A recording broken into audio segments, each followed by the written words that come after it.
We often pour our energy into supporting others solving their problems, being their emotional anchor, holding up the world around us.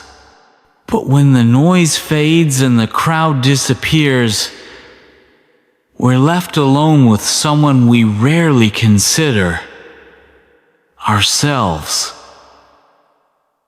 And that silence? It can be deafening. Stoicism reminds us of an uncomfortable truth. If we don't master our inner world, if we don't guard our energy and well-being like a seasoned general defending a fortress, everything else begins to crumble. This isn't about luxury. It's not about indulgence. It's about survival. Mental, emotional, and even physical survival. Because just like an empire relies on the resilience of its ruler, your life relies on your ability to care for your inner leader you. Today's episode is not just another pep talk. It's a blueprint. A structured guide built on ancient wisdom and modern truth, designed to shift you from passive survival into active self-leadership. If this message resonates, consider subscribing. It's a small gesture that supports the journey we're on together. Now let's begin. And this time, start with you. Let's get honest. How many times have you said you'd go to bed early, eat better, work out, or finally start that side project? You made those promises with action. And yet, how often have they been the first things to fall off your schedule?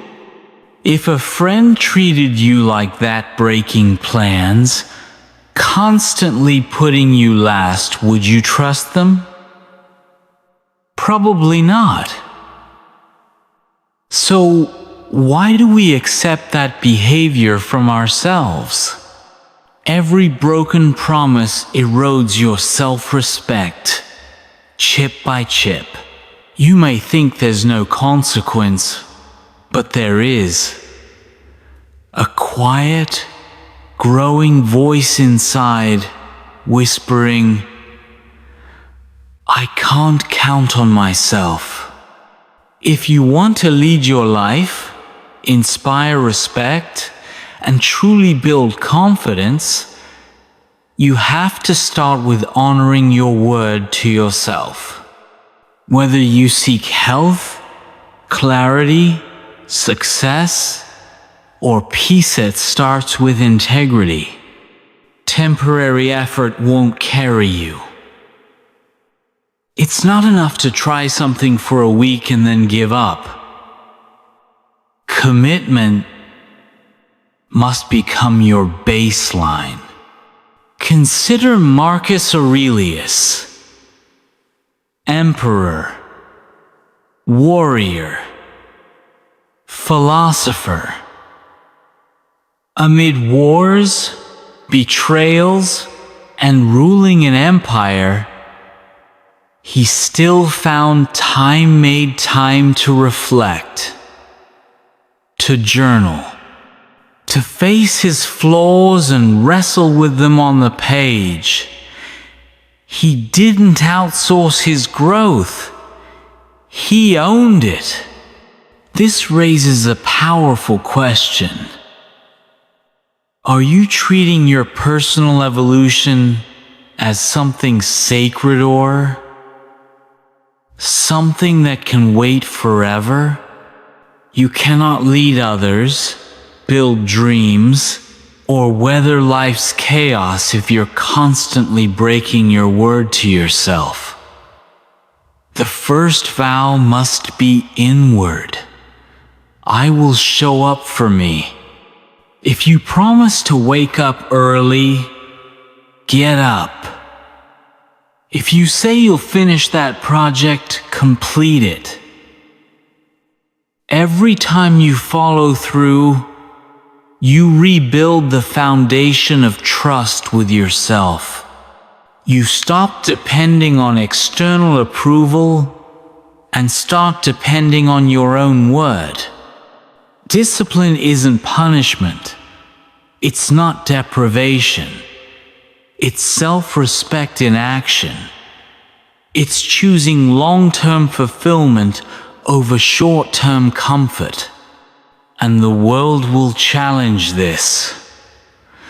There will always be temptations, distractions, shortcuts.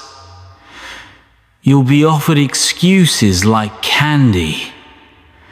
But in these moments, you face the real test. Will you choose comfort or will you choose commitment? Remember, Stoicism teaches that your power lies in your response and not your circumstances. You can't control the storm, but you can decide how you steer through it. So what promise have you left hanging? Maybe it's finally starting that book you've wanted to write. Maybe it's cleaning up your diet. Maybe it's having a tough conversation or taking your first step toward a dream that scares you. Whatever it is, stop waiting for permission. Stop waiting for the perfect mood, the ideal schedule, or someone to nudge you forward. That moment doesn't exist. Now is the only time that's ever real. Each delay costs you a little bit of life, a little bit of your potential, and bit by bit, it adds up. No one is coming to save you. There will be no magical mentor, no miracle deadline, no external spark that changes everything. It's just you, and that's enough. Stoicism is crystal clear on this. Your fate is in your hands.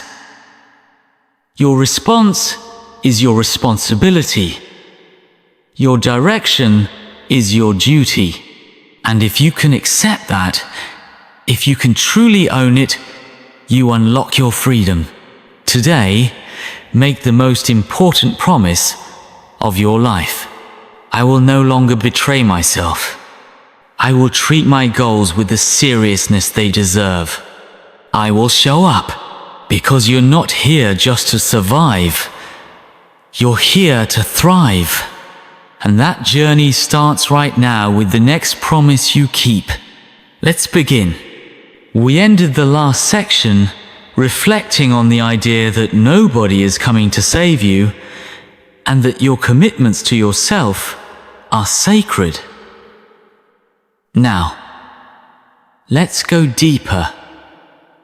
What happens when you give away the power to lead your life?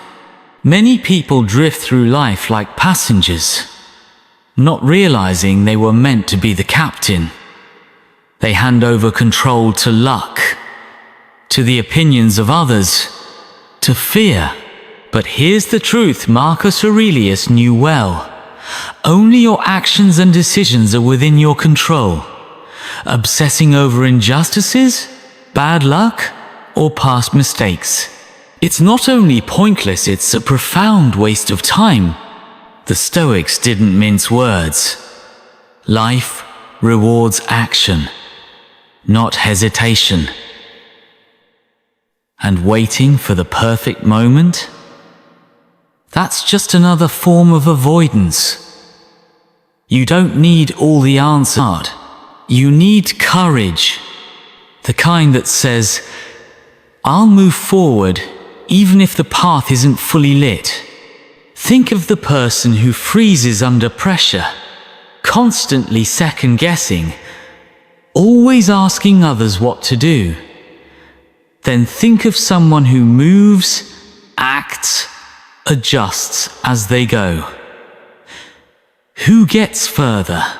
Who learns more? Who grows?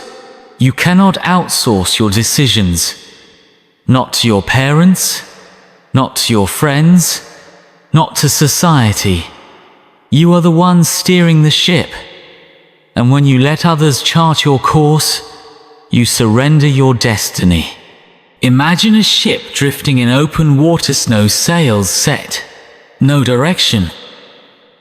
Now picture a seasoned sailor at the helm. The storm might rage, but they adjust the sails, grip the wheel, and keep moving. That's what taking ownership looks like. This mindset isn't a burden, it's freedom. The moment you accept that no one else is responsible for your life, you free yourself from the need to impress others or fear making mistakes. You begin to act with integrity, not insecurity. Stoicism is a call to emotional independence.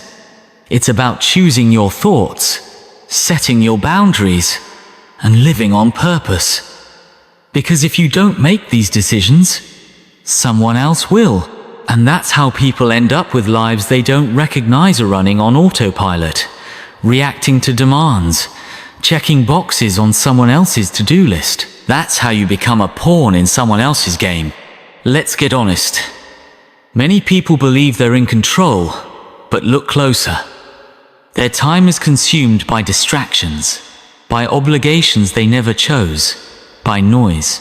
How much of your calendar is filled with things that matter to you? This isn't by accident.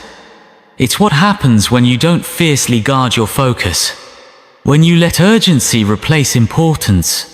When you let the world decide your direction. Marcus Aurelius saw through this trap. He knew time was precious. That without priorities, life becomes a blur. He didn't strive, he aimed to be intentional. That's not just productivity, that's honor. The greats throughout history weren't great because they did everything. They were great because they focused. They cut the clutter. They knew what mattered. But today, most people live surrounded by noise and notifications, endless to-dos, constant interruptions. And here's the danger. You might only realize what you've lost when it's too late. The regret comes like a wave.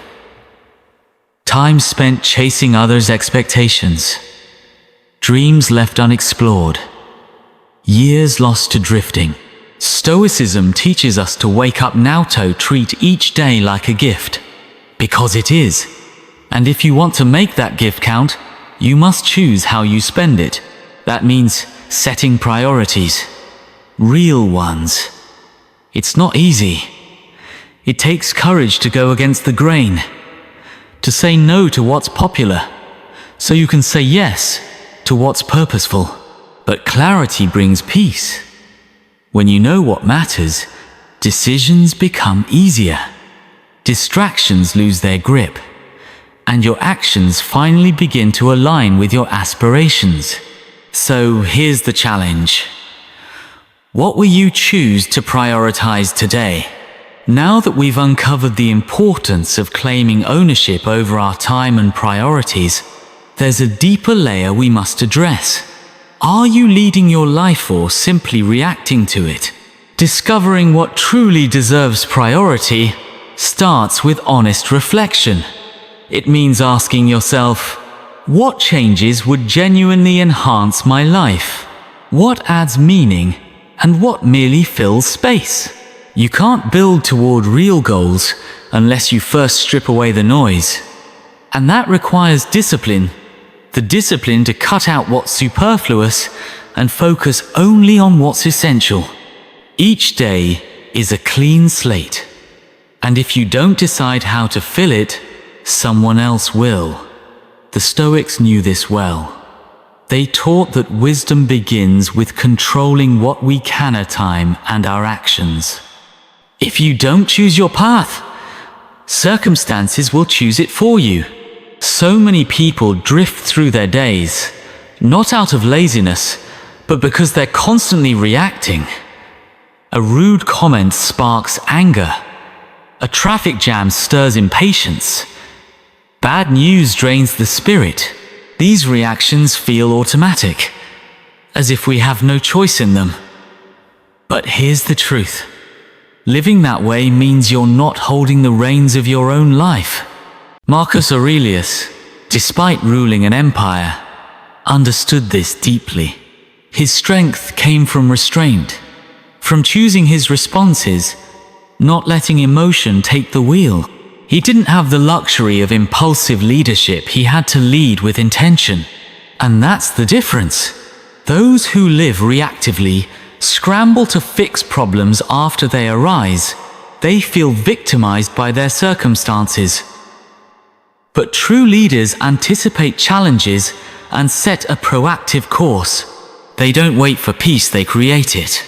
If you've ever found yourself spiraling because of an unexpected problem or a minor inconvenience, pause. Ask yourself, are you reacting out of habit or responding with clarity? The world is imperfect. Storms are inevitable. But you don't have to meet them with panic. A calm leader surveys the storm, adjusts the sails, and navigates forward with strategy, not fear.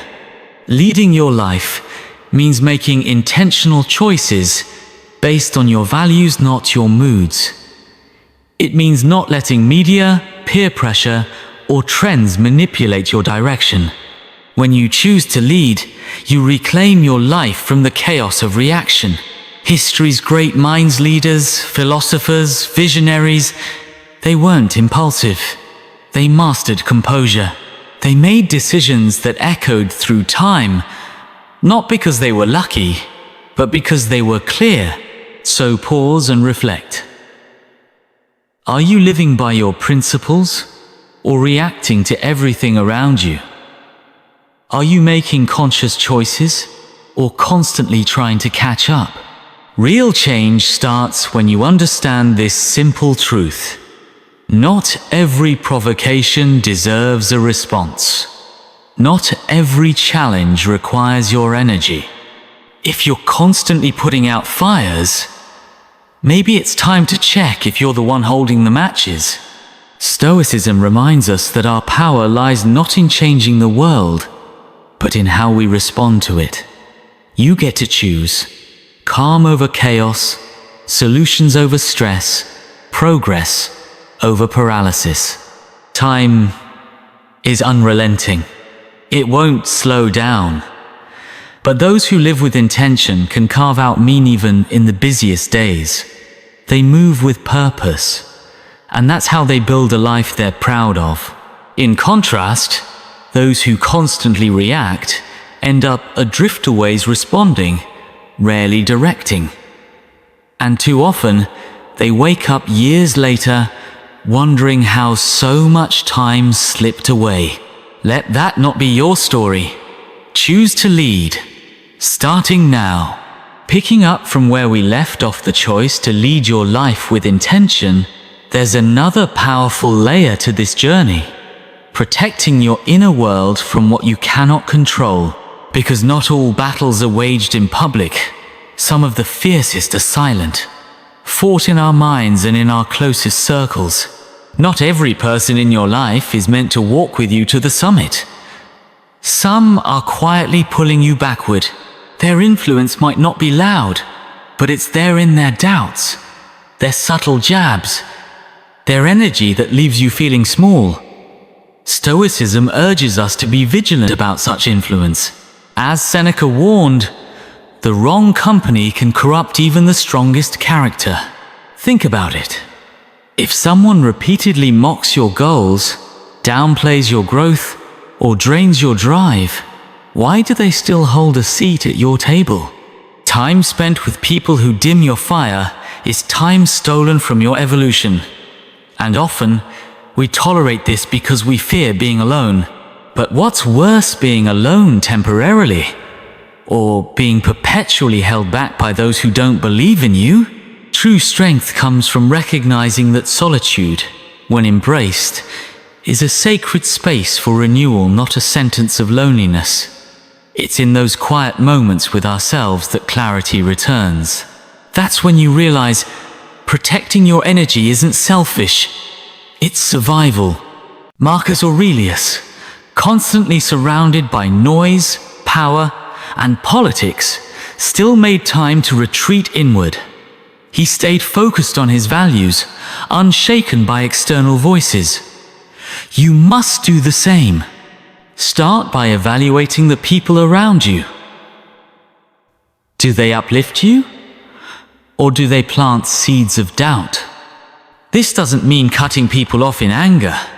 It means quietly redrawing your boundaries, choosing to spend time where your spirit is nourished, not drained. Because energy, like time, is a limited resource.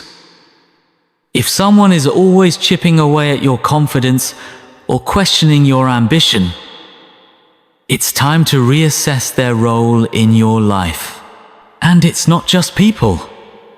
Sometimes, the greatest enemy isn't out there, it's within. That voice in your head that whispers you're not enough. That casts shadows on your potential. Stoicism teaches us that it's not the obstacle itself that defeats you, it's our interpretation of it. Epictetus put it best. We are not disturbed by events, but by the views we take of them. Your thoughts are tools, but left unchecked, they can become traps. Like a sword rusting from neglect, your mind must be sharpened regularly to stay resilient. You can train your body, but if your thoughts are weak, insecurity, fear, and self-doubt will creep in, sabotaging you from within. You become what you believe. A mind trained in resilience, in clarity, in self-respect, and overcome storms that would sink others. And the beautiful truth? That power is within your control. Like a muscle, it grows with use. Challenge those toxic beliefs. Question that critical inner voice. Replace it with thoughts that lift and empower, because what you feed your mind shapes your reality. If you've been accepting negative scripts, I always fail. I'm not good enough. This isn't for me.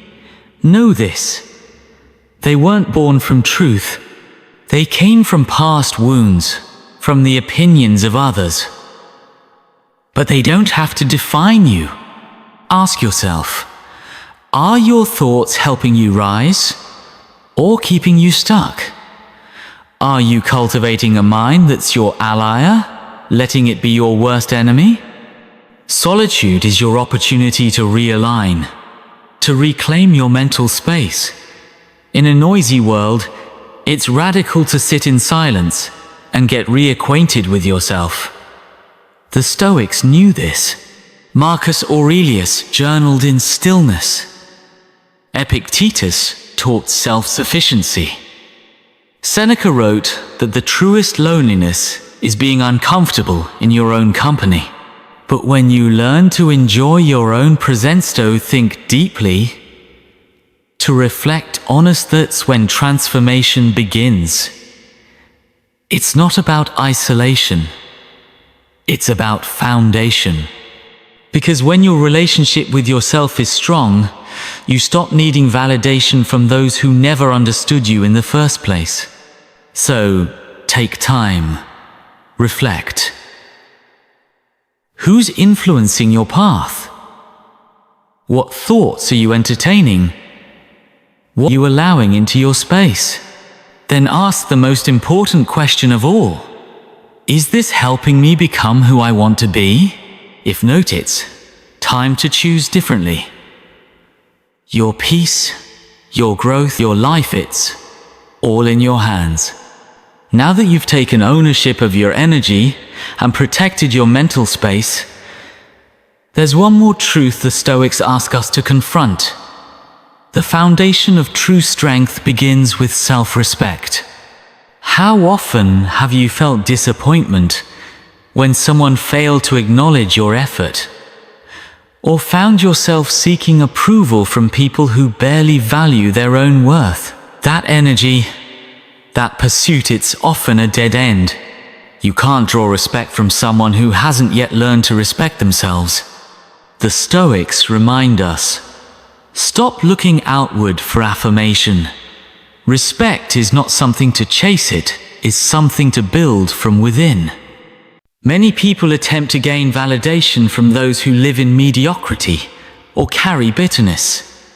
To such individuals, your drive and discipline might appear threats rather than virtues. Instead of admiration, you may be met with ridicule or dismissal. Why?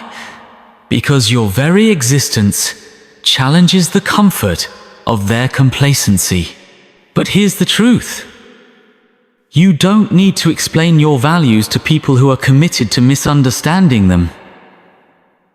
It is not your responsibility to earn respect from those who cannot give it. The Stoic path is to embody your values silently, without the need for applause. When you stop bending for validation, something powerful happens. You rise. You become grounded, not in others' perceptions, but in your own principles. Marcus Aurelius lived this. Surrounded by critics, envy, and distraction, he stayed rooted in duty and virtue. He didn't chase praise, he chose righteousness.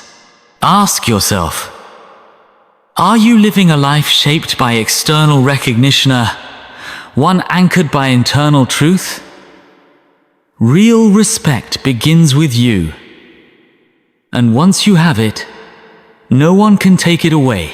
Confidence, too, doesn't magically appear when you need it. It is forged long before the moment of testing. In the quiet decisions, the private disciplines, and the unseen repetitions, that's where confidence is born. A warrior is not made on the battlefield. A speaker isn't defined by their stage. True strength is built in solitude, in the early mornings, the late nights, and the moments when quitting seems easier. The Stoics understood this intimately. Epictetus, once a slave, trained his character long before the world knew his name. Aurelius, an emperor, reflected daily not to impress, but to improve. So here's the real question. Who are you when no one is watching? What habits define your hidden hours? Do you cut corners when it's convenient? Or do you hold the line even in silence? Because the way you live when you're alone will shape how you show up when it matters. Confidence isn't born of compliments or comfort.